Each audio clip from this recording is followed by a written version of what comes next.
¿Cuántos lo creen? ¿Cuántos saben eso? Este año había sido un año de sequía, pero pues el Señor nos sorprendió esta semana. Nomás había pronóstico para un día y llovió casi toda la semana, ¿no? Y es muy bueno porque estábamos platicando el otro día en la célula que si no llovía la cebada se iba a quedar chiquitita, chaparrita, no iba a crecer la cebada. Y todo eso impacta la economía, ¿cuántos saben? ¿Verdad? Porque si no hay cebada, pues no hay alimento para las vacas. Si no hay campo, no hay alimento para las vacas. Yo lo veo directamente con mis primos, ¿verdad? Porque ellos son productores de queso. Y pues todo lo que golpea, todo viene a partir de que haya agua, ¿verdad? Por eso el Señor Jesucristo se autonombró el agua de vida. ¿Cuántos dicen amén? Una persona puede durar semanas sin comer, pero no días, ¿verdad? A lo mucho yo creo que unos 3 días sin tomar agua y pues de volada colgamos los tenis, ¿no? Pero el Señor es el agua de vida. ¿Cuántos dicen amén? Y el Señor muestra su misericordia con nosotros porque pues hubo lluvia toda la semana y eso es muy bueno para nosotros como comunidad, como pueblo, como ojos negros. Y quiere decir que el Señor no se ha olvidado de nosotros, ¿verdad?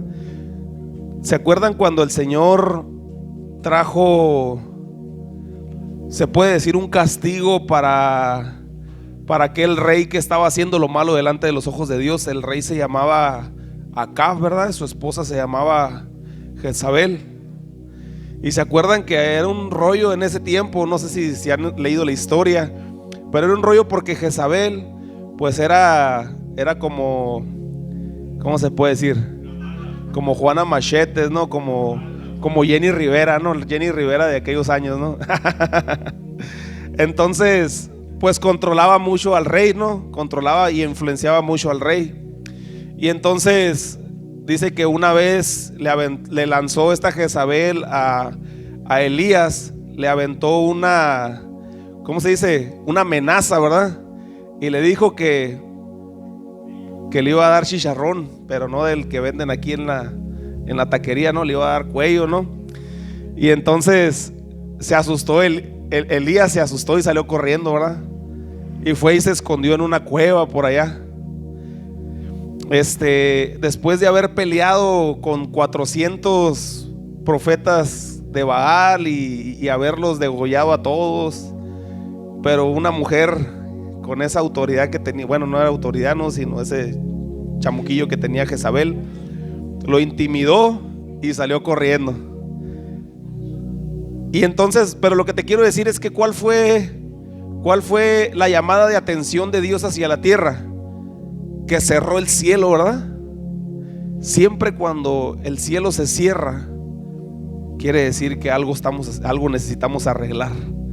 Pero cuando hay tiempos de lluvia, cuando hay tiempos, ¿verdad? Aunque a muchos no nos gusta la lluvia porque pues se encharcan los caminos y a veces no podemos trabajar, pero la lluvia es bendición. Definitivamente la lluvia es bendición y siempre que hay lluvia hay prosperidad. Hay países en Europa como España que se les acabó el agua definitivamente y se volvieron países pobres. Mientras tengamos agua tenemos una riqueza impresionante. Así es que por favor cuiden mucho el agua, no la desperdicien, descuiden mucho el agua. Ciérrale a la llave, ¿verdad?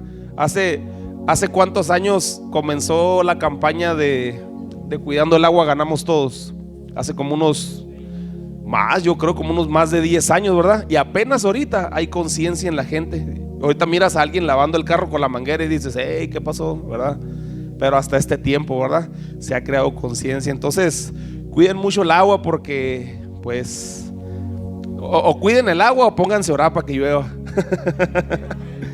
Lo que se les haga más fácil. Las dos cosas, ¿verdad? Bueno, yo le doy gracias a Dios porque tenemos una familia y mientras tengamos familia podemos hacer muchas cosas, hermano, porque somos familia y mientras estemos unidos por la sangre de Cristo, a lo mejor no tenemos el mismo color de piel, ¿verdad? Algunos somos rubios, ¿verdad? ¿Verdad? Algunos son morenos como el Huicho. No es cierto, es al revés, ¿no? pero estamos unidos por la misma sangre, que es la sangre de Cristo, la sangre del Cordero. ¿Cuántos dicen amén?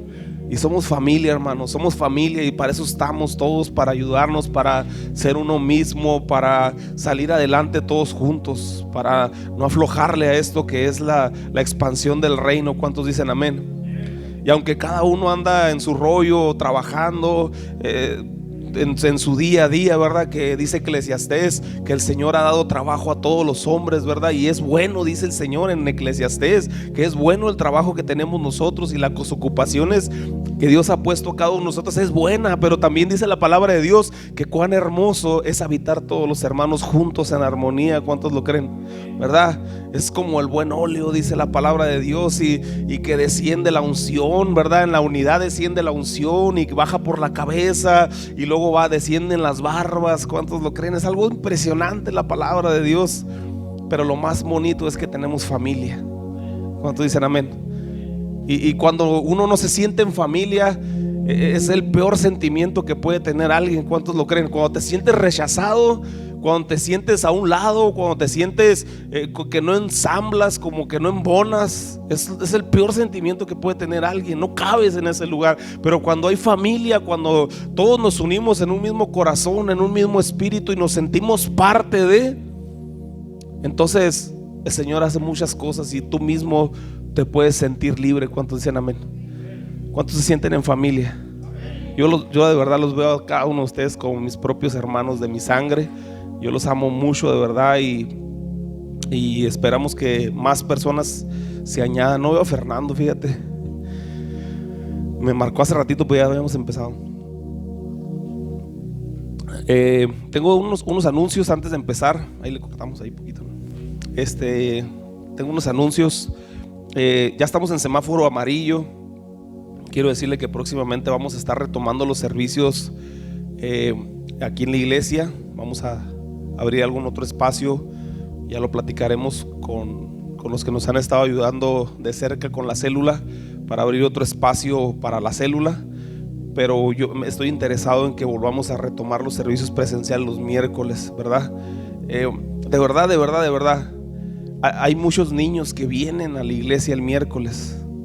Hay muchas familias que vienen, de verdad, y a veces pues si está cerrada la iglesia, pues no pueden asistir, ¿verdad? Ahora que estuvimos nosotros fuera la semana pasada, esperemos que hayan notado nuestra ausencia. si no notaron que faltamos, pues híjole. Pero bueno, estuvimos haciendo algunos trámites, salimos de la ciudad, fuimos a Sonora y anduvimos el miércoles buscando una iglesia en ese lugar y no encontramos ni una iglesia abierta. De verdad que nos dio mucha tristeza el no poder encontrar una iglesia abierta el día miércoles. Y el día domingo, pues rápido, ¿no? Como pedrada estábamos en la que... entonces ese día miércoles ubicamos una y estuvimos ahí nosotros, y no, fue algo bien bonito porque pues, la verdad nos sentimos en casa en ese lugar, sentimos la presencia de Dios. ¿Y por qué nos sentimos en casa y en familia? Pues porque es la misma sangre, ¿verdad? La sangre de Cristo, que es la que nos une. La sangre de Cristo es la que nos une, y ese es uno de los primeros anuncios que te quiero dar, que próximamente les estaremos dando la noticia. Vamos a platicar para ya reanudar los servicios presenciales el miércoles. La otra cosa que quiero decirte es que ya, como nomás reforzando un poquito lo que dijo Arlene, ya estamos por cumplir el segundo aniversario, ¿verdad? Pues han sido 2 años, el primer año y el segundo año muy diferente, algo bien totalmente diferente. Aprendimos a hacer iglesia de otra forma este año pasado, 2020. En el 2019 pues fue una experiencia de inicio. El segundo año pues otra experiencia de inicio, porque no conocíamos cómo se manejaba una pandemia. Pero yo creo que Dios ha bendecido grandemente este lugar. Ha bendecido el Señor grandemente este lugar, y tú eres parte de todo eso. Tú eres parte de la bendición que Dios ha tenido en este lugar. Y por eso yo quiero invitarte a que este 28, domingo 28, estés presente con toda tu familia. Y no solamente vengas tú solo, o sea, invita a alguien. invita a alguien que te encuentres ahí. Dice la palabra de Dios que el Señor Jesucristo dio una parábola y dijo, no, pues invita a todos los de traje, ¿verdad? A todos los licenciados, a los abogados, a los arquitectos, invítalos a que vengan a la fiesta, y no quisieron, ¿verdad? Pero después le dijo, pues como no quisieron ellos, pues vete por el cojo, por el tuerto, por el manco, por el que te encuentres. Así es que, pues algún día nosotros éramos ciegos, ¿verdad? Éramos esos cojos, éramos esos tuertos, ¿verdad? Que no teníamos esperanza, y el Señor hizo un banquete y nos invitó, y es por eso que estamos aquí. ¿Cuántos dicen amén? ¿Cuántos se gozan en la presencia de Dios? Bueno, Mateo capítulo 7, versículo 24, vamos a dar inicio. Dice, cualquiera pues, en el nombre del Padre, del Hijo y del Espíritu Santo, dice, cualquiera pues que me oye estas palabras y las hace, ¿cómo dijo? Las oye y las hace, ¿verdad? Dile a tu vecino, las oye y las hace. Cualquiera pues que me oye, qué explícito es el Señor Jesucristo, ¿verdad? Cualquiera pues que oye estas palabras y las hace, lo compararé a un hombre prudente que edificó su casa sobre la roca. Y descendió lluvia y vinieron ríos y soplaron vientos y golpearon contra aquella casa, y no cayó porque estaba fundada sobre la roca. Pero cualquiera que me oye estas palabras y no las hace, ahí está el combo, ¿verdad? El combito. Me oye y las hace, o me oye y no las hace, ¿verdad? Le compararé a un hombre insensato que edificó su casa sobre la arena. Y descendió lluvia y vinieron ríos y soplaron vientos y dieron con ímpetu contra aquella casa, y cayó, y fue grande su ruina. Cuando terminó Jesús estas palabras, la gente se admiraba de su doctrina, porque les enseñaba como quien tiene autoridad y no como los escribas, ¿verdad? ¿Qué quiere decir el Señor? Que el Señor les hablaba de una forma sólida, ¿verdad? De una forma directa. Y esta historia que está hablando aquí acaba de terminar uno de los más grandes sermones que dio Jesús, el Sermón del Monte. Si tú quieres, ¿alguna vez te has preguntado, ¿y qué quiere Jesús que yo haga? O sea, hemos escuchado de Jesús, hemos escuchado de Dios, hemos escuchado de los mandamientos, pero ¿qué quiere Jesús que yo haga? ¿Qué quiere Jesús de mí? ¿Alguien se ha preguntado eso? ¿Qué quiere el Señor de mí? Pues todo lo que el Señor quiere lo vas a encontrar en Mateo capítulo 5, capítulo 6 y capítulo 7, en el Sermón del Monte. Uno de los sermones más importantes que dio el Señor Jesucristo, porque en ese momento dio toda la ¿cómo se dice cuando es lo teórico? Dio todo lo teórico, ¿verdad? Dio todo lo teórico de su ministerio, y después inmediatamente comenzó a hacer todo lo práctico, ¿verdad? ¿Qué comenzó a hacer? Pues ahora sí a respaldar todas las palabras, ¿verdad? Porque de qué sirve que yo predique, pero si no respaldo con mis hechos lo que yo estoy compartiendo. Entonces Jesucristo terminó una de las doctrinas o los mensajes. Doctrina, no se asusten cuando escuchen la palabra doctrina, porque yo me acuerdo cuando estaba joven y que escuchaba la palabra doctrina y se escuchaba así como bien sectario, ¿no? Como bien raro. Pero doctrina quiere decir enseñanza, ¿verdad? Una enseñanza, un estudio, la doctrina que te dan en la escuela, ¿no? Entonces, la doctrina del Señor Jesucristo, lo que te enseñaba, ¿verdad?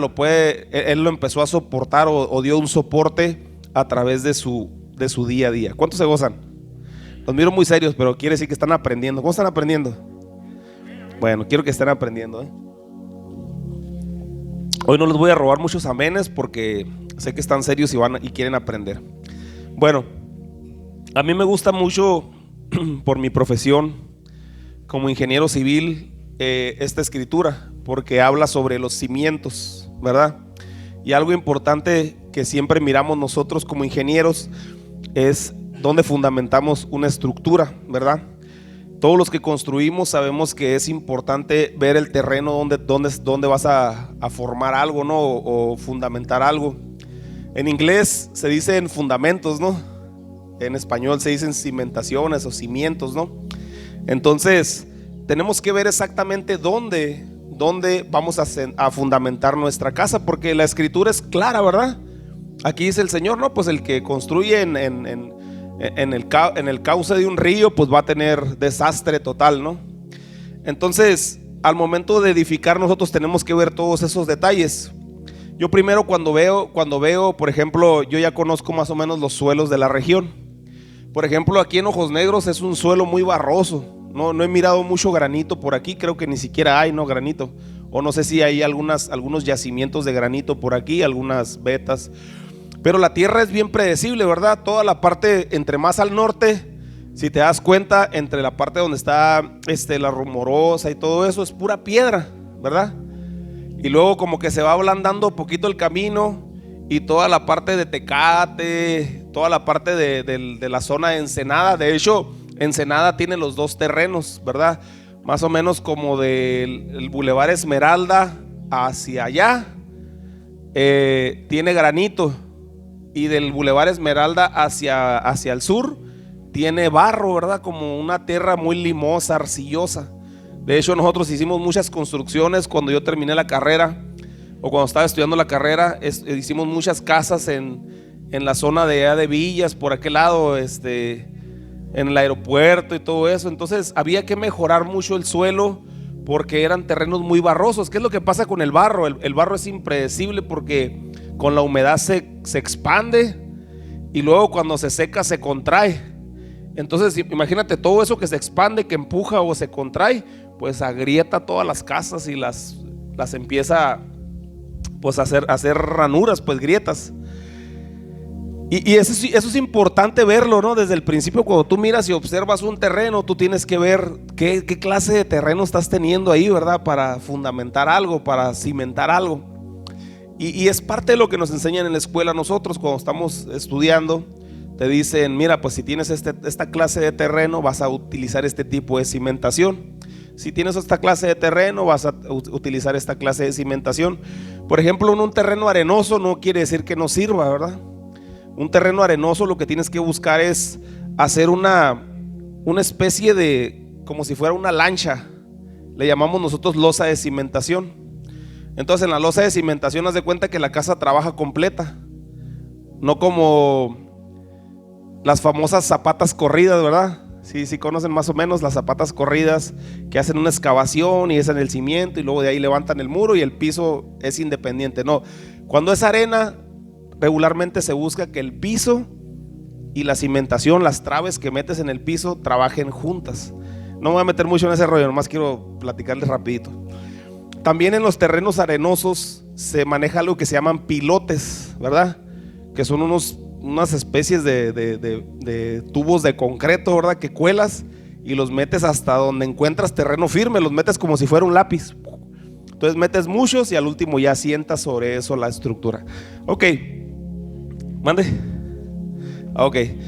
Cuando son terrenos muy piedrudos, o sea que tenga mucha piedra el terreno, también no es bueno que la estructura trabaje junto con el terreno. Entonces entre el terreno piedroso, así le vamos a decir, terreno piedroso, ¿cómo le vamos a decir? Piedroso, ¿verdad? En Piedras Gordas. En esos terrenos piedrosos tienes que meterle una capita de arena para que entre la estructura y el piso no trabajen juntos, sino que tengan un poquito de movimiento.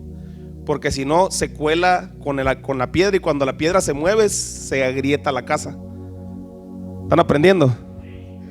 Bueno, terminando les van a dar su título aquí afuera, ¿eh? Bueno, entonces, ¿cómo se calcula? Ya vimos el tema de la cimentación, ¿verdad? Que tienes que inspeccionar todo lo que hay que hacer y todo eso. Ahora, ¿cómo se calcula la magnitud de la cimentación? O sea, si es una casita chiquita, pues ocupa unos cimientos chiquitos, ¿verdad? Si es una casota grandotota o un edificio, pues ocupa unos cimientones grandotes, ¿no? Entonces, ¿cómo calculamos nosotros qué cimiento le vas a meter? Porque calculamos todo el peso de la estructura, ¿verdad? Se calcula cuánto, suponiendo una casa de 2 pisos, calculamos cuánto pesa la losa de arriba, cuánto pesan los muros, cuánto pesa la losa de entrepiso, cuánto pesan los muros de abajo y cuánta carga se va a transmitir a la cimentación. ¿Está claro hasta ahí? Entonces tienes que calcular el peso, ¿no? Y está bien fácil, ¿no? Pues un bloque pesa 14 kilos y el metro cúbico de concreto pesa 2.500 kilos. Y así vas sacando todo, ¿no? Entonces sacas la proporción y ya sabes cuánto es lo que va a ser, qué tan inmensa va a ser la cimentación. ¿Estamos aprendiendo? Bueno, ok. Entonces, dependiendo la cimentación, qué tan grande nosotros la queramos o a qué tanto vamos a cargar, es el tamaño de la cimentación que nosotros vamos a construir, ¿verdad? ¿Y qué tiene que ver eso con lo espiritual o lo que estamos viviendo ahorita? Ya más o menos se han de imaginar de qué se trata, ¿verdad? Quiero decirte que la palabra de Dios menciona que Cristo es la roca. ¿Cuántos dicen amén? Y que debemos de construir sobre la roca. ¿Por qué sobre la roca? ¿Por qué Cristo no dijo, no, pues yo soy, no sé, otra cosa? No. Porque la roca o las cimentaciones de piedra es algo que nunca se deteriora. Tú puedes hacer un cimientón de piedra y ese te va a durar mucho. Un cimiento de armado de concreto y de varilla, de repente le empieza a entrar la humedad a la varilla y la varilla explota o se infla y empiezan a voltar los pedazos de concreto. Entonces es una cimentación que se empieza a deteriorar. Pero una piedra, ¿cuándo? Pues, ¿verdad? Entonces Cristo es la roca. ¿Cuántos dicen amén? Cristo es la roca, es la mejor cimentación. Y entonces dice la palabra de Dios, ¿verdad? Que nosotros debemos de edificar sobre la roca. Sobre la roca, que ¿quién es? Cristo. Y entonces yo sirvo, y yo no sé si tú sirvas, pero yo sirvo a un Dios, ¿verdad? Que no hace nada a la ligera, ni nada al ahí se va, ni a ver cómo sale la cosa. Pues voy a hacer a ver, me sobró este pedazo de tierra, voy a hacer al Weimar, ¿no? Pues está medio, ¿verdad? Pero le soplo aliento de vida y ahí quedó, ¿no? ¿Verdad? No es, o sea, Dios lo diseñó, ¿verdad? Ahí donde lo ve, Dios lo diseñó perfecto. Lo diseñó especial, ¿verdad? Como el especial tesoro, la niña de sus ojos. ¿Cuántos dicen amén? No, está guapo el muchacho. Y fuerte, hazle así, Weimar. ¿Verdad? Y entonces el Dios que yo sirvo y el Dios que tú sirves es un Dios que no hace nada a la ligera, ¿verdad? Y entonces dice la palabra de Dios que cuando el Señor creó los cielos y la tierra, dice que creó todo perfecto, un mar. Y aquí quiero que me pongas mucha atención, porque esto es importante que tú lo entiendas. Dice la palabra de Dios que Él creó los cielos, la tierra, y dice que hizo el Edén, o sea, un lugar bonito. Y luego dijo, puso un huerto en Edén. O sea, ya estaba bonito el Edén y todavía le puso un huerto, ¿verdad? Y había de todo había. Había esos mangotes, ¿no? Así como los que hay en el sur, ¿no? Así, esos aquí que, hombre, parecen pelotas, ¿no? No los conozco, pero me han dicho.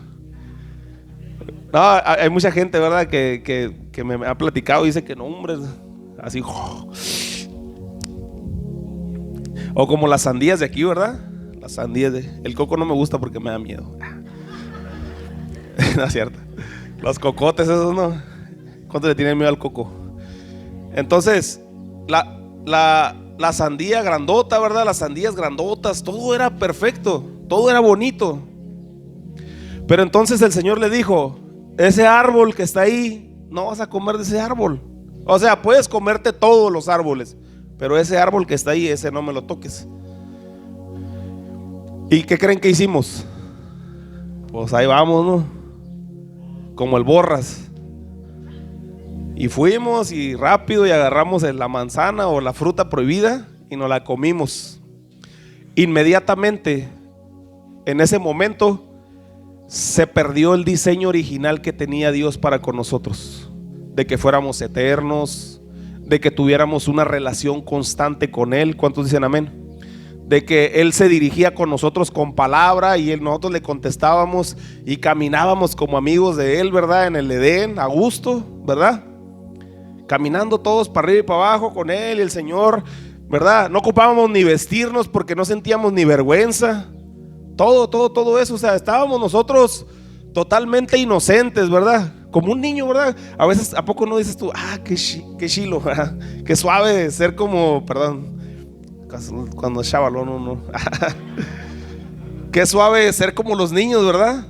Ser como los niños, ¿verdad? Que no se preocupan de nada, no tienen problemas de nada, ni problemas amorosos, y no me habló, no, o no me escribió, ¿verdad? Nada de eso. No se preocupan de nada. Esa inocencia teníamos nosotros cuando estábamos en el huerto del Edén. Pero nosotros tomamos la decisión como humanos de perder esa relación que teníamos con Dios. Pero entonces el Señor ya tenía un diseño que quién sabe cuántos años y siglos pasó pensando en ese diseño, que nosotros pues vinimos a arruinar en ese momento, ¿verdad? Con la decisión que tomamos. Pero inmediatamente, en cuanto das vuelta a la página, Génesis 3:15, fíjate bien, Génesis 3:15, hace 6,000 años el Señor da la primera profecía, la primera palabra mesiánica, la primera palabra que habla de Jesús, la primera palabra que habla del Salvador. ¿Cuántos se gozan? Dice el Señor, ¿verdad? Pondré enemistad entre ti, tú y la serpiente, le dijo a la mujer. Tú le herirás en la cabeza y él te herirá en el calcañar, ¿verdad? Y es una profecía mesiánica, algo que habla de Jesús. Luego lo vamos a explicar con más calma, pero es la primera escritura que habla de Jesús. Y entonces Dios ya tenía la proyección de la iglesia que iba a tener en este tiempo. ¿Cuántos dicen amén? Que iba a iniciar hace 2,000 años, que iba a estar en ojos negros en este tiempo, ¿verdad? Después de 4,000 años o 6,000 años. Y entonces dijo el Señor: tengo un proyecto, ¿verdad? Todos los ingenieros, todos los arquitectos se sientan a hacer un proyecto, un diseño, ¿verdad? De gabinete. Calculas la cimentación, calculas todo lo importante. Y ya que ya lo tienes diseñado, ¿verdad? En ese momento lo llevas a cabo. Si nosotros, o los que se dedican a eso, al diseño, hacen eso antes de llevar a cabo una obra, imagínate Dios, ¿verdad? Que es el perfecto diseñador de todas las cosas. Entonces él dijo hace 6,000 años, dijo: yo voy a traer un Mesías, un Salvador, una iglesia, ¿verdad? Van a ser los llamados afuera. ¿Qué significa iglesia? Los llamados afuera, ¿verdad? ¿Afuera de qué? Afuera del sistema, afuera del mundo, afuera de lo que el mundo te ofrece. Entonces el Señor tenía un plan y un diseño para la humanidad que se llamaba Jesucristo. Pero dijo: ¿qué cimentación le pongo? ¿Verdad? No hay otra cimentación mejor, ni más grande, ni más poderosa, ni más duradera, ni más fiel que Jesucristo haya sido la cimentación de la iglesia. ¿Cuántos dicen amén? ¿Estamos entendiéndose ahí? ¿Sí estamos captando esa parte? O sea, no puede ser otro fundamento.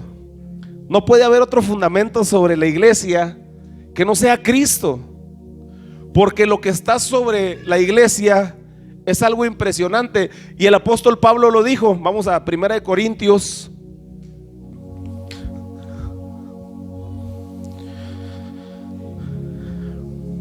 Primera de Corintios capítulo 3, versículo del 1 al 15.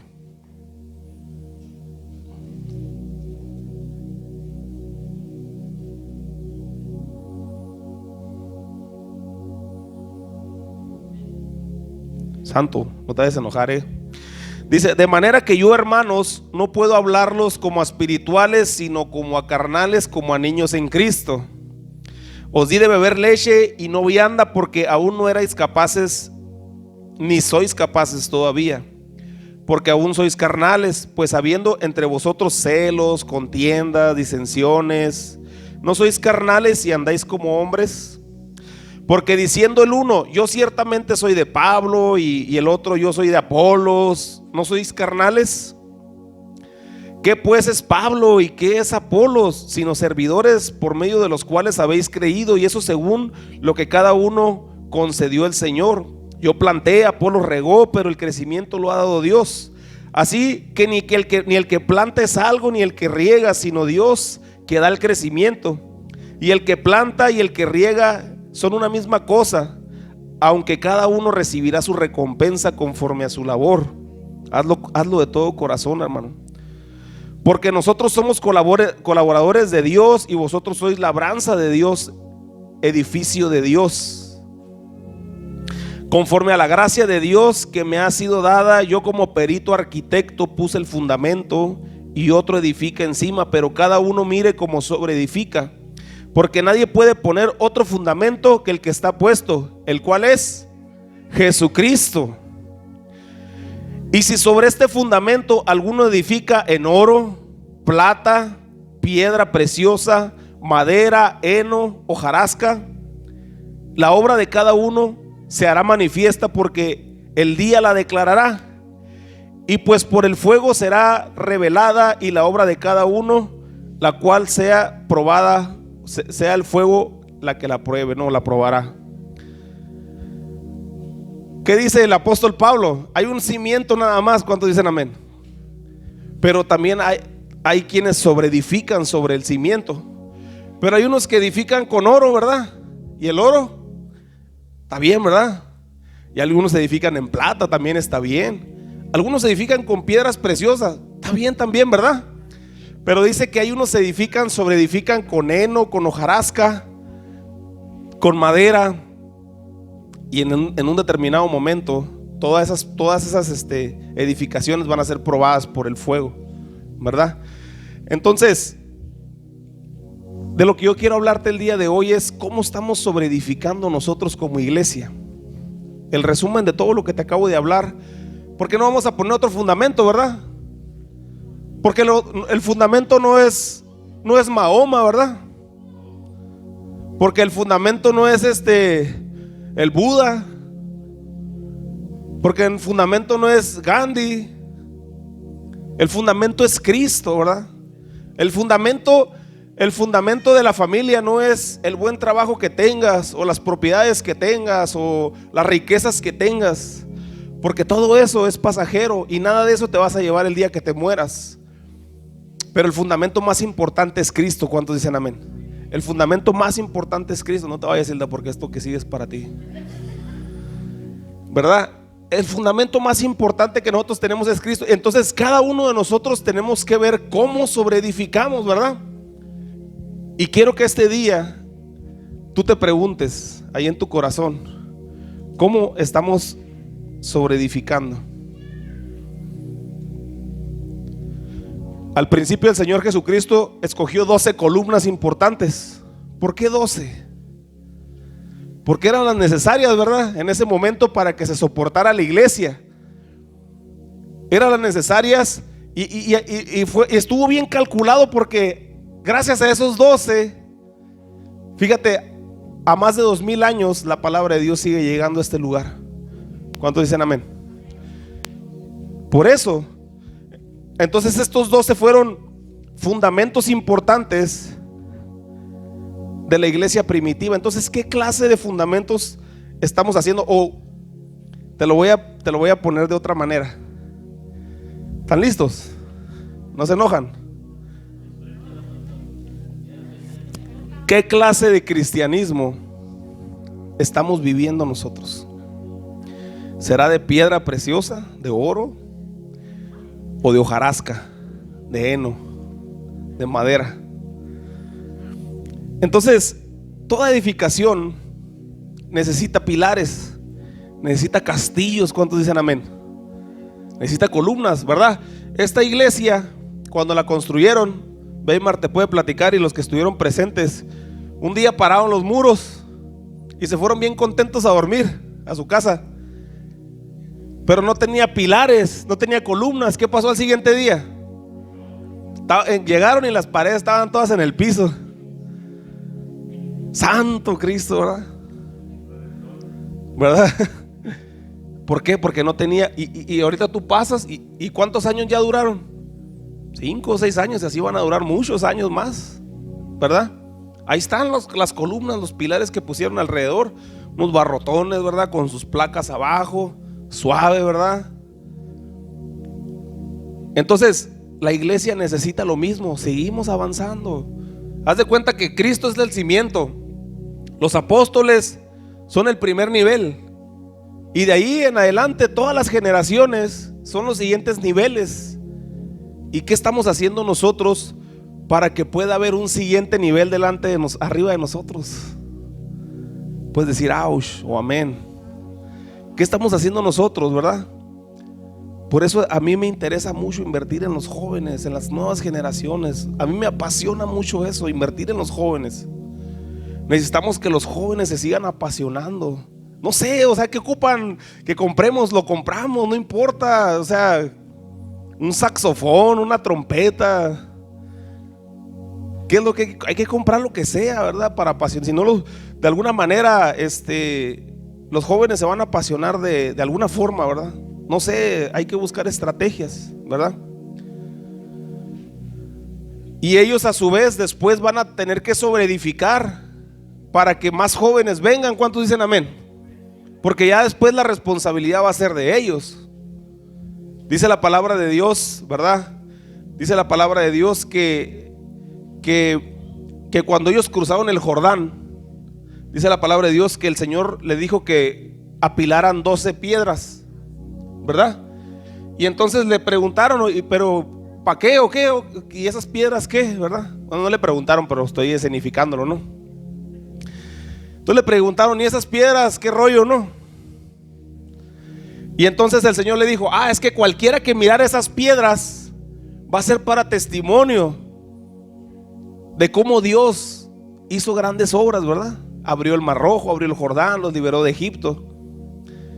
Así es que el que tú vengas a la iglesia y todo el tiempo trabajes en la obra del Señor y que entregues tu corazón y tu vida para la obra del Señor, son esas piedras que tú estás dejando por señal para que las nuevas generaciones, cuando se pregunten, sepan de las maravillas que Dios hizo contigo. ¿De dónde fuiste rescatado? No sé, ¿de dónde fuiste rescatado? Algunos fuimos rescatados de más bajo, otros de más alto, del medio, ¿verdad?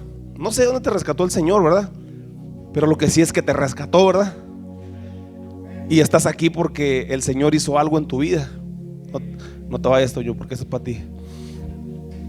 Y entonces el Señor, todo lo que el Señor hizo en nuestra vida, nosotros tenemos que ser testimonio, ¿verdad? De eso.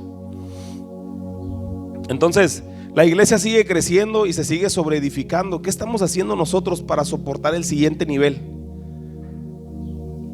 Algunos nos quedan pocos años, algunos nos quedan muchos años, pero el trabajo sigue adelante. ¿Cuántos dicen amén? El trabajo sigue adelante y ocupamos nosotros pilares fuertes aquí en Ojos Negros. He estado tocando este tema desde el otro día y lo reforzamos el otro día en la célula, porque necesitamos nosotros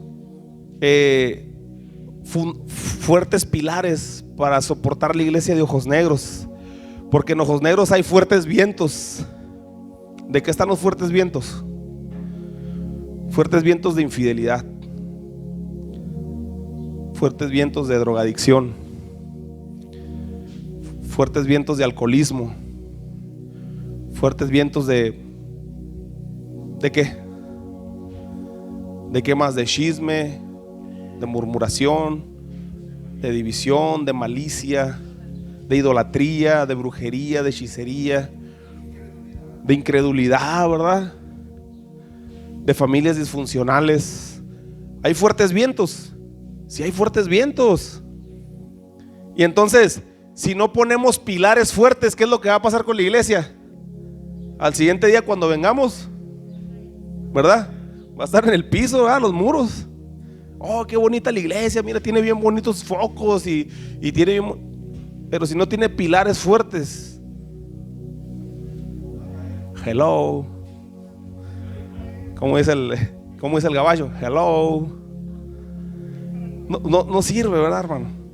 Así tuviéramos el mejor templo y hiciéramos la estructura que se tiene soñada, ¿verdad? Aquí, o planeada o proyectada.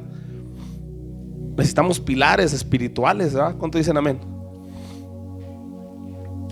Porque hay varias clases de cristianos y hay varias clases que nos enseña la Biblia de personas, ¿verdad?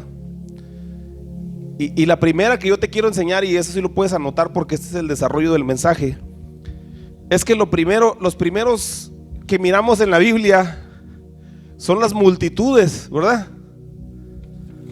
Pero ¿quiénes son las multitudes? Juan capítulo 6, versículo 25. Si alguien me ayuda a leerlo, por favor. Juan capítulo 6, versículo 25 hasta el 36.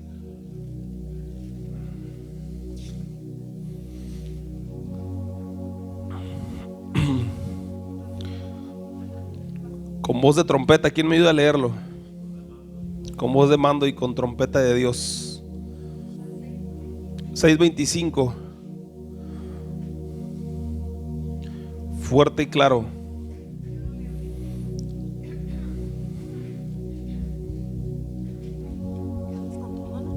Dice: y hallándole al otro lado del mar, le dijeron: Rabí, ¿cuándo llegaste acá?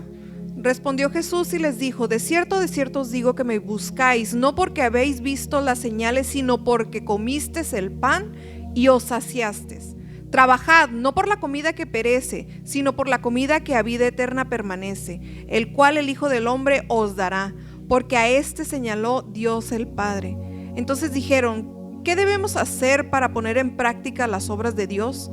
Respondió Jesús y les dijo: esta es la obra de Dios, que creáis en el que Él ha enviado. Le dijeron entonces: ¿qué señal pues haces tú para que veamos y te creamos? ¿Qué obra haces? Nuestros padres comieron el maná en el desierto, como está escrito: pan del cielo les dio a comer. Y Jesús les dijo: de cierto os digo, no os dio Moisés el pan del cielo, mas mi Padre os da el verdadero pan del cielo. Porque el pan de Dios es aquel que descendió del cielo y da vida al mundo. ¿Qué más? 36. Le dijeron: Señor, danos siempre este pan. Jesús les dijo: yo soy el pan de vida. El que a mí viene nunca tendrá hambre. El que en mí cree no tendrá sed jamás. Mas os he dicho que aunque me habéis visto, no creéis. Había mucha gente que había mirado los milagros del Señor. ¿Cuántos lo creen? Había mucha gente. Había muchas multitudes, miles de personas. ¿Cuántos alimentó el Señor Jesucristo con la multiplicación de los panes y los peces? 5,000, 4,000, ¿verdad? Sin contar mujeres y niños. O sea, era un puñote de gente, ¿verdad? Aquí somos como 60. Era un puñototote de gente, ¿verdad? Que había. Pero a fin de cuentas eran multitud. ¿Cuántos lo creen? Y dice que pues ya han comido del pan que Él multiplicó, que habían visto milagros, prodigios, señales, habían visto sanar un paralítico, ¿verdad? Que vista a los ciegos. Por eso yo siempre he dicho que los milagros no es la solución para la iglesia. Los milagros es la señal, ¿verdad? Que Dios quiere poner. Pero ¿de qué sirve? Lo que yo te digo es: ¿de qué sirve de que venga una persona en silla de ruedas y oremos por él y se levante de esa silla de ruedas si no tiene la convicción de Cristo en su corazón? ¿Qué es lo que va a hacer esa persona? Pues se va a levantar de la silla y pues va a ir a empinarse otra vez, se va a ir a bailar, ¿verdad? Porque ya puede caminar, ¿verdad? Porque un milagro no cambia a la gente. Lo que cambia a la gente es el entender y el creer en la obra del Señor Jesucristo. Eso es lo que cambia a las personas. Cristo es el único que puede cambiar el corazón de las personas. Él es el único que lo puede hacer. Así es que cuando Jesucristo llegaban y le traían un paralítico, un enfermo, primero que le decía: sé salvo, ¿verdad? Y la gente decía: ay, ¿por qué no lo sanó? Porque es más importante que se salve el cuerpo, el espíritu, el alma, a que de pie o sano se pierda su vida completa, ¿verdad? ¿Estamos entendiendo? Entonces había mucha multitud, había mucha gente, ¿verdad? Y esa misma multitud fueron las que gritaron: crucifíquenlo, dennos a Barrabás, porque todos ellos miraron los milagros del Señor. Entonces, ¿qué clase de gente seguía a Jesús? Había multitudes, ¿verdad? ¿Estamos entendiendo hasta ahí? Pero también había discípulos. ¿Cuántos dicen amén? Y esa es la segunda clase de personas que seguían a Jesús, los discípulos. ¿Y quién es un discípulo? Alguien que me diga. ¿Quién es un discípulo, Weimar? Un aprendiz, ¿verdad? Uno que obedece, uno que está aprendiendo, ¿verdad? Yo me agarro a alguien y pues me está siguiendo, ¿verdad? Ese es mi discípulo. Como los chavalos en el trabajo, ¿verdad? Los agarro y hazle aquí, hazle allá, tú, eres mi discípulo. Está aprendiendo lo que yo le estoy enseñando. Había discípulos, ¿verdad? Que estaban mirando y estaban observando los de Jesús. Entonces había diferencia entre la multitud y los discípulos. Sí había diferencia. Había diferencia. Aparte de los 12 apóstoles, había muchos discípulos, porque los apóstoles primero fueron discípulos. ¿Cuántos dicen amén?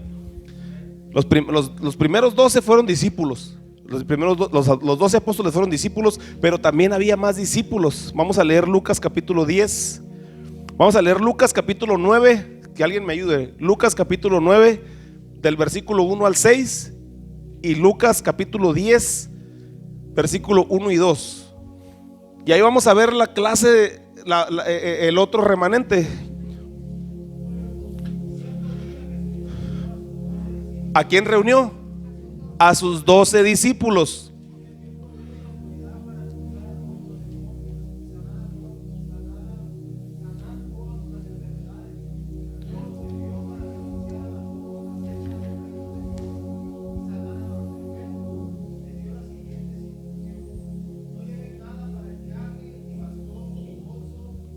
Hasta el 6 nada más,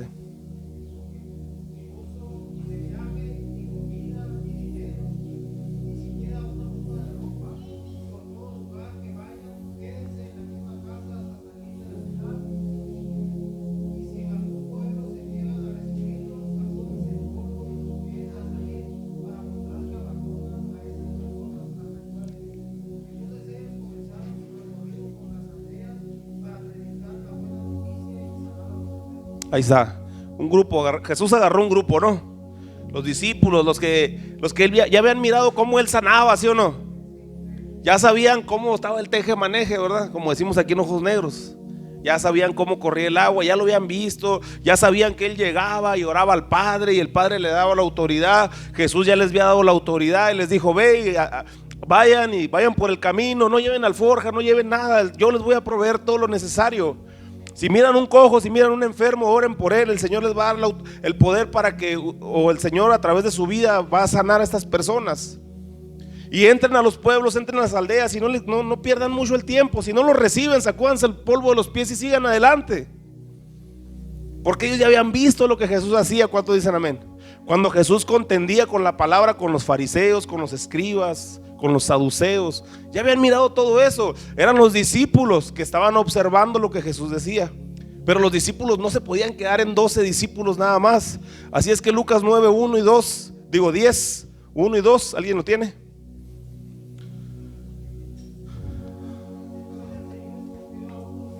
¿A cuántos? A otros 72 discípulos.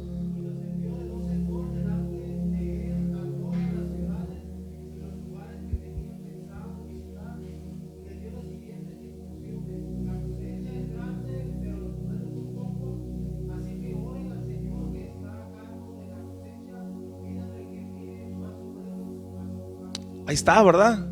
O sea, ya después de que ya había 12, ahora sabes que ahora 70, ¿verdad? Y ahora miles de personas que somos la iglesia. ¿Cuántos dicen amén?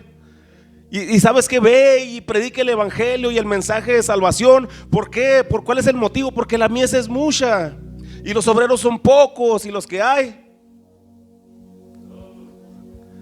son flojos, decía un pastor, ¿verdad?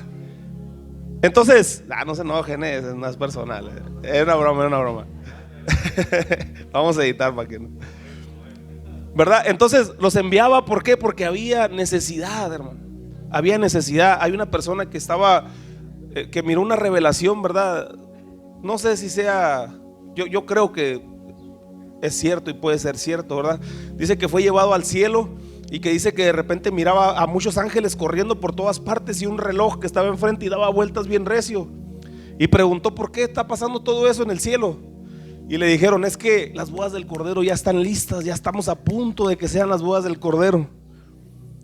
Entonces, ¿qué es lo que nos dice a nosotros? Que la mies es mucha, que hay necesidad, ¿verdad? ¿Hay necesidad de quiénes? De multitudes. No, ¿verdad? Hay necesidad de discípulos, hermano. Necesidad de discípulos. Todos tenemos que ser discípulos de Jesús. Todos tenemos que ser discípulos, ¿verdad? No únicamente multitudes. ¿Alguien puede decir amén? O aush. Todos necesitamos ser discípulos. Y luego cuando inicia la iglesia, que Jesucristo muere y resucita, y inicia la iglesia, que es lo que estamos viendo ahorita en el libro de los Hechos, dice que empezó a haber un problema entre la iglesia, ¿verdad? Empezó a haber un problema entre la iglesia. Y ya como eran un montón, dice que el primer sermón de Pedro se convirtieron 3,000 personas. Y por ahí dijo otro pastor, ¿verdad? Que antes con un sermón se convertían 3,000. Y ahora con 3,000 sermones se convierte uno, ¿verdad? En ese tiempo se convirtieron 3,000 en un solo sermón. Y entonces había mucha gente. Y cuando hay mucha gente hay mucho desacuerdo. ¿Cuántos lo creen? De repente, no, pues es que el pastor se peina para atrás y me tiene bien harto que venga en tenis y no se ponga corbata, ¿verdad? Empiezan a surgir cosas superfluas, ¿verdad? Irrelevantes, ¿verdad? Cosas que no son tan importantes. ¿Cuántos lo creen? Ahí van a decir, no, sí, no, de verdad, son cosas que no son tan importantes, ¿verdad? ¿Por qué no se peina de lado? ¿Por qué se peina para atrás? ¿Por qué no se corta el pelo y le sale el pelillo de los lados? Cosas de ese tipo, ¿verdad? Entonces estaban enojados todos la iglesia, que porque decían que las viudas de los griegos estaban siendo desatendidas. No, si ya miré al Miguelón que pasa con la charola y se va sobre su gente nomás, ¿verdad? Sí, ya miré a Víctor que agarra el café y nomás se lo lleva a su mamá. Ay, y nosotros qué, pues, ¿verdad? Señora Josefina, todo bien, ¿verdad? Entonces había desacuerdo, había cosas que no les estaban gustando. Y entonces dice que Pedro se levantó y rápidamente tomó la autoridad en esa situación y dijo, ok, escojan dentro de ustedes mismos, pero no a cualquiera, hermano, ¿verdad? O sea, no agarres al que te cae bien.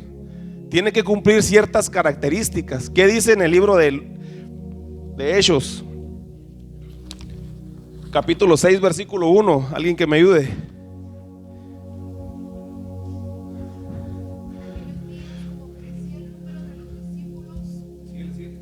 En aquellos días, como crecía el número de los discípulos, hubo murmuración de los griegos contra los hebreos, de que las viudas de aquellos eran desatendidas en la distribución diaria.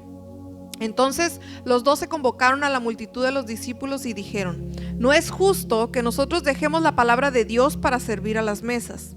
Buscad pues, hermanos, de entre vosotros a 7 varones de buen testimonio, llenos del Espíritu Santo y de sabiduría, a quienes encarguemos de este trabajo. Y nosotros persistiremos en la oración y en el ministerio de la palabra. Agradó la propuesta a toda la multitud y eligieron a Esteban, varón lleno de fe y lleno del Espíritu Santo, a Felipe, a Prócoro, a Nicanor, a Timón, a Parmenas, a Nicolás, a Prosélito de Antioquía. Así. Y ya dan la lista de todos los 7 varones, ¿verdad? Alfredo, a Weimar, a Víctor, a Manolo, a Toño, ¿verdad? Escogen a esos, ¿verdad? Que estaba, pero lo importante es el requisito, ¿verdad? ¿Qué dice? De buen testimonio, ¿verdad? Que no se hable mal de ellos en el pueblo.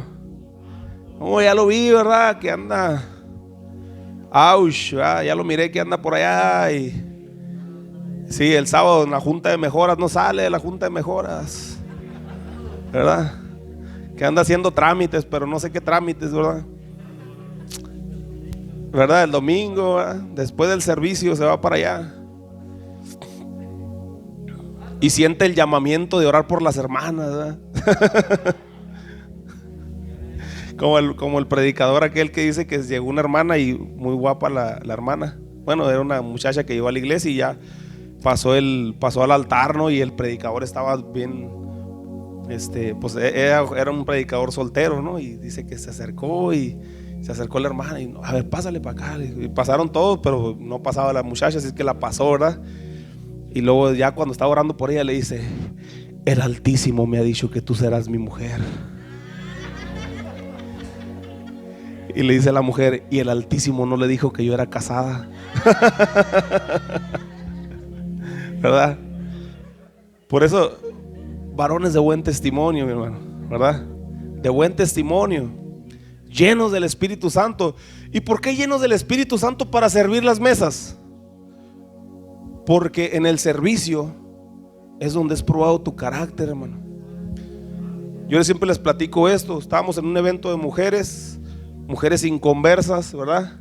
Estábamos sirviendo las mesas, estaba Abundio, estábamos Abundio, yo y otros jóvenes de la iglesia. Estábamos sirviendo las mesas. Creo que ya éramos pastores, ¿verdad?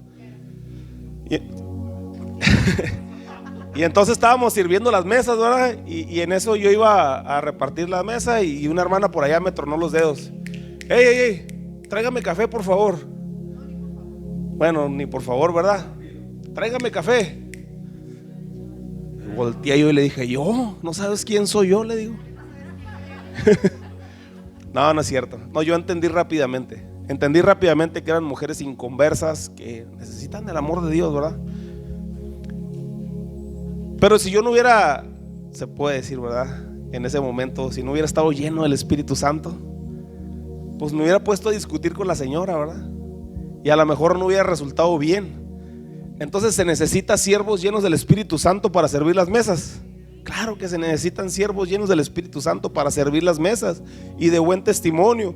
Por eso el apóstol Pablo le dice a Timoteo, cuando Timoteo estaba de pastor en una iglesia y Timoteo era joven, no sé cuántos años podría tener, a lo mejor menos de 20, y estaba pastoreando una iglesia. Y le dijo muchas cosas importantes y relevantes para los jóvenes en este tiempo. Le dijo que nadie tome en poco tu juventud, o sea, que no te miren chamaco y que no te pongan atención. Que nadie te mire joven y quiera pasar por alto tu autoridad. Le dijo que nadie tome en poco tu juventud, pero sé ejemplo en palabra, en comportamiento, en prudencia, en tu caminar, sé ejemplo. Porque si nomás te la pasas y jugando, pues obviamente nadie te va a tomar en serio. Aló. Y eso a mí me dice la palabra de Dios, que no hay edad para servir al Señor. Cualquiera puede servir al Señor cuando tienes un corazón dispuesto para hacerlo. Y entonces, dentro de las cosas importantes que le dijo el apóstol Pablo a Timoteo, le dijo de la misma manera los diáconos, o sea, porque pues, estaba chavalo Timoteo, ¿verdad? Más o menos como de mi edad. Me estaba mirando ahorita en el espejo y ya tengo un montón de canas en la barba. Así es que si me miran sin barba al rato, no les sorprenda, Esta me la sacó el Manolo. O sea,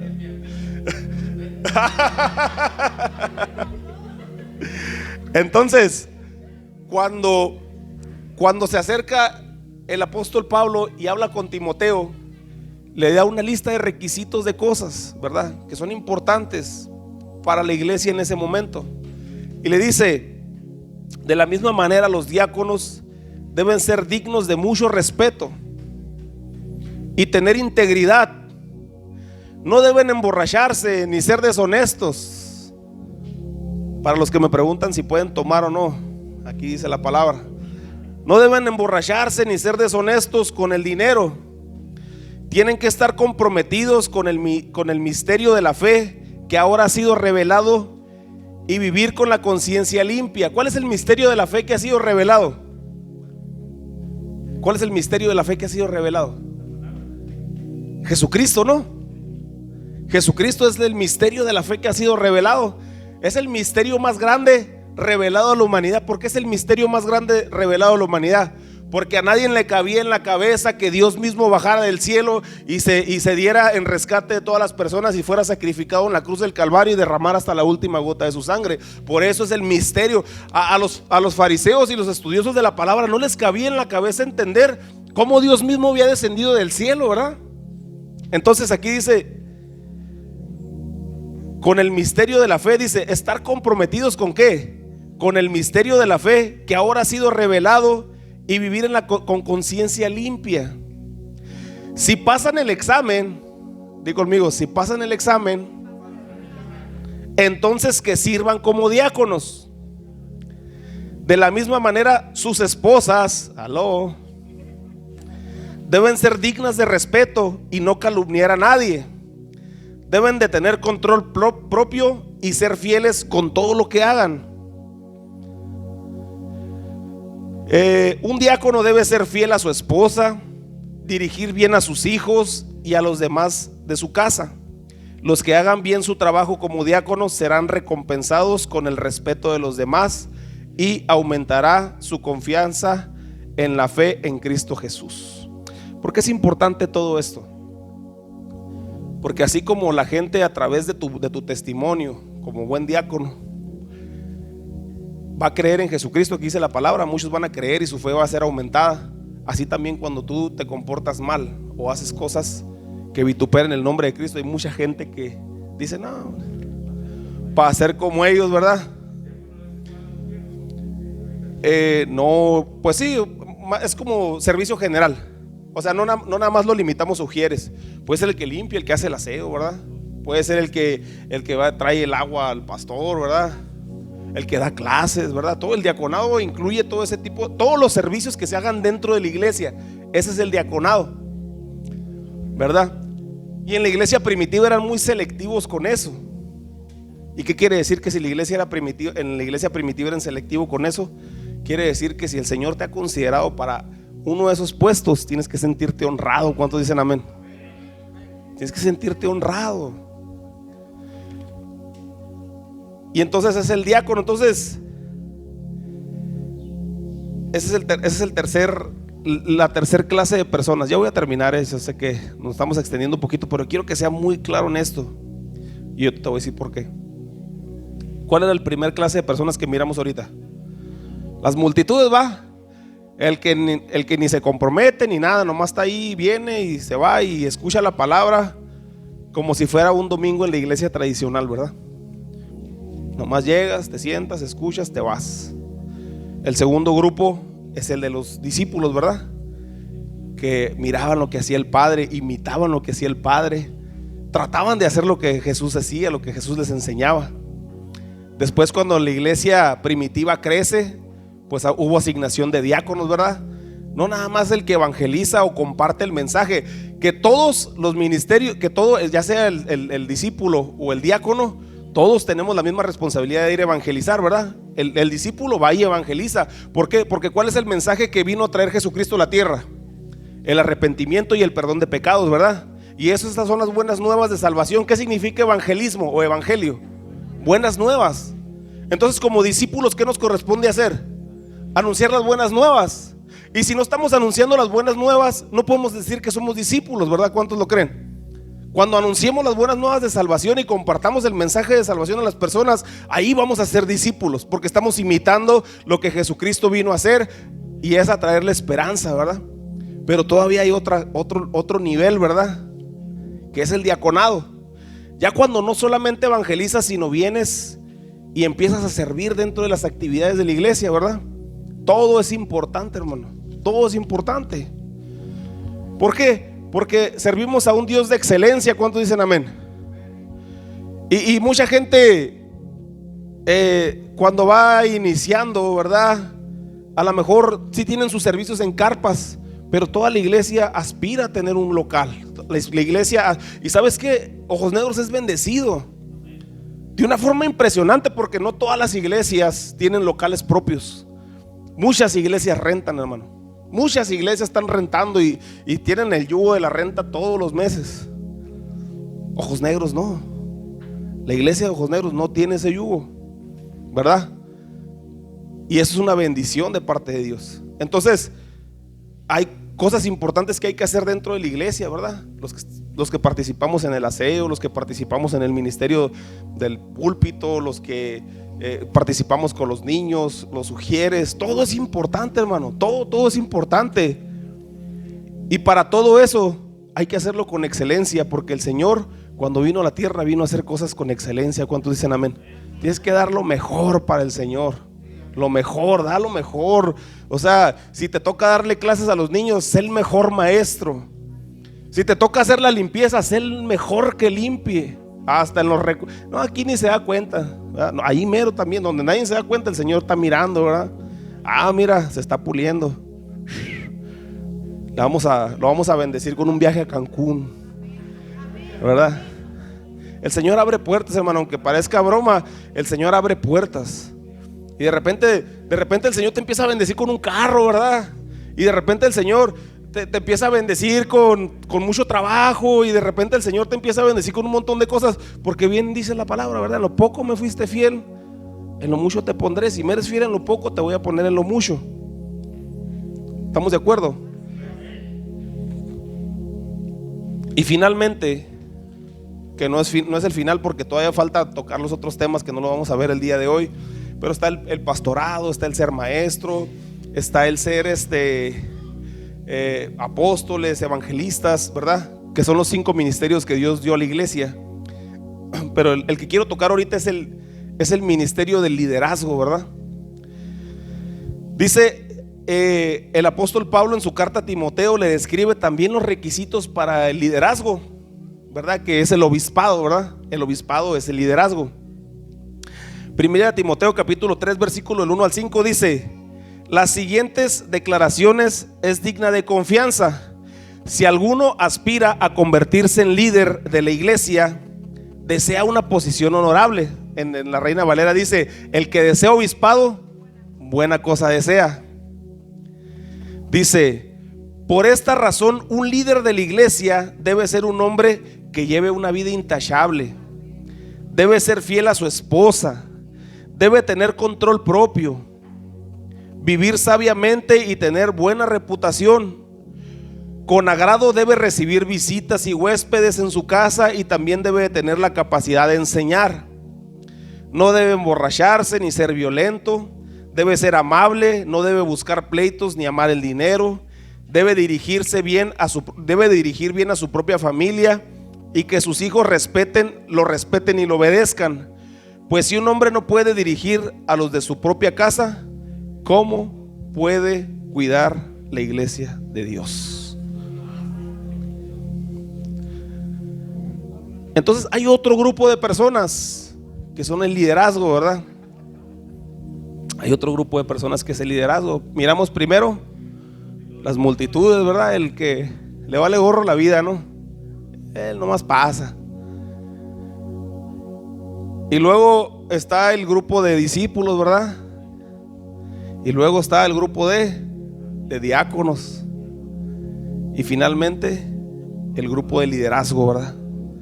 Y esos 4, todos, escúchame bien esto, todos debemos de serlo.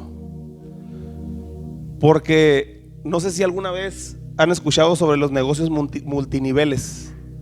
¿Se han escuchado sobre los negocios multiniveles? Ese como el del Tupperware, ¿no? Creo así, ¿no? El Tupperware es como piramidales, ¿verdad? Amway, todos esos de que te proponen el negocio y luego tú tienes que invitar a otros cuantos, y esos cuantos deben de invitar a cada uno. ¿Sabías que eso está basado en la palabra, en la Biblia? No quiere decir que el negocio sea de Dios, ¿verdad? Pero la persona que lo pensó, la estrategia que esa persona pensó, lo pensó basado en la palabra de Dios. El principio. Cada uno de ustedes son un líder. No puedes decir tú, no, pues es que yo no quiero ser líder. Tú tienes que aspirar al liderazgo. Tú tienes que aspirar al diaconado, y por lo menos tienes que ser discípulo. ¿Cuántos dicen amén? Así por lo menos, así raspadón el mueble, tienes que ser discípulo, ¿verdad? Bajita la mano, sin que te tiemble la mano. Tienes que ser discípulo. O sea, tu tarea saliendo de aquí es ya te alimentaste el día de hoy, ya adoraste al Señor. Tu tarea saliendo de aquí es compartir el mensaje de salvación a las personas que están allá afuera y traer una persona a cada servicio nueva, ¿verdad? Entonces por lo menos todos tenemos que ser discípulos ahorita, en este momento, en este instante. Pero también tienes que aspirar al diaconado, hermano. Y también tienes que aspirar al liderazgo. Y más adelante vamos a ver aspirar al pastorado, porque todos tenemos que tener corazón de pastor. Para poder comprender la palabra de Dios tienes que tener un pensamiento de pastor. Porque ¿cómo puedes entender la Biblia que la escribió un pastor? Pues desde el corazón de un pastor. ¿Cuántos dicen amén? El pastorado, el evangelismo, ¿verdad? El ser maestro. Por eso dice que el diácono debe de ser bueno para enseñar. O sea, te tiene que gustar, ¿verdad? ¿Por qué? Porque si el diácono está aquí sirviendo y todo eso, pues aprovechas para dar los principios básicos del nuevo creyente, ¿verdad? Lo que necesitas saber tú. Que la gente que llega tiene muchas dudas. ¿Qué es el bautismo? ¿Qué es la oración? ¿Qué es la fe? ¿Qué es la ofrenda? Todo ese tipo de dudas que tiene la gente, ¿verdad? ¿Quién está para resolvérselas? Pues las personas que estamos aquí sirviendo, ¿verdad? El diácono, el líder, el pastor. No, el pastor que se la aviente ahí con la gente, ¿verdad? No, o sea, todos tenemos que participar en esto. ¿Cuántos dicen amén? Todos tenemos que participar en eso y estar motivados y apasionarnos por la obra del Señor, ¿verdad? ¿Por qué? Porque es la única forma de dejar una buena plataforma para la siguiente generación. ¿Cuántos dicen amén? Invertir en los jóvenes. Los jóvenes es nuestro objetivo. Los jóvenes son los que tenemos que alcanzar, porque si podemos alcanzar los jóvenes, se van a alcanzar las generaciones, ¿verdad? Y si se alcanzan las generaciones, olvídate, nadie nos va a poder parar. El libro de Lucas menciona una parábola, y con esto voy a cerrar. El libro de Lucas menciona una parábola sobre la higuera estéril. Dice la palabra de Dios que el Señor les refirió una parábola. Y dice que había un hombre que sembró una higuera dentro de un viñedo. Qué raro, ¿verdad? O sea, una higuera dentro de un viñedo. Está en Lucas capítulo 13, versículo del 6 al 9. Dice que un señor sembró una higuera dentro de un viñedo. Ya viera yo a Toño en medio de los viñedos con una higuerona, ¿no? Ahí en la mitad. Pues no, ¿verdad? ¿Y sabes quiénes son la viña? El pueblo de Israel, y la higuera representa a la iglesia. Todos nosotros, todos nosotros los que estamos aquí. Y ahí viene lo importante en eso, porque no nada más para el pueblo de Israel es la llamada de atención, sino para la higuera, ¿verdad? Dice que llegó y que el Señor quiso, y pues aquí no hay fruto, ¿verdad? Ya tiene 1, ya tiene 2 años y no ha habido fruto. Y le dijo: a ver, Alfredo, córtame esta higuera y aviéntala ya a la lumbre, ¿verdad? Y entonces le dijo: no, espérame, déjame 1 año más. ¿Cuánto le pidió?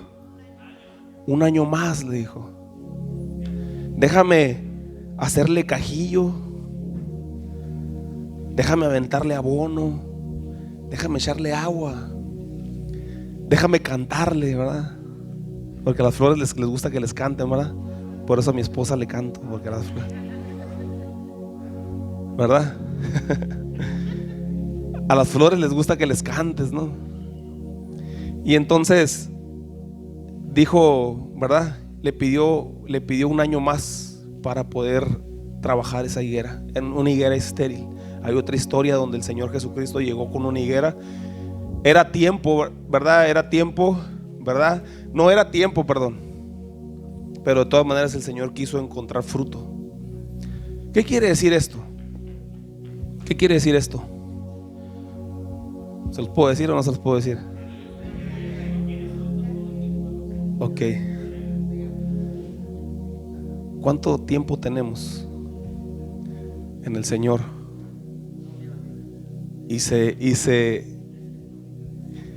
Y la balanza está bien con respecto al fruto, ¿verdad? ¿Cómo está el fruto?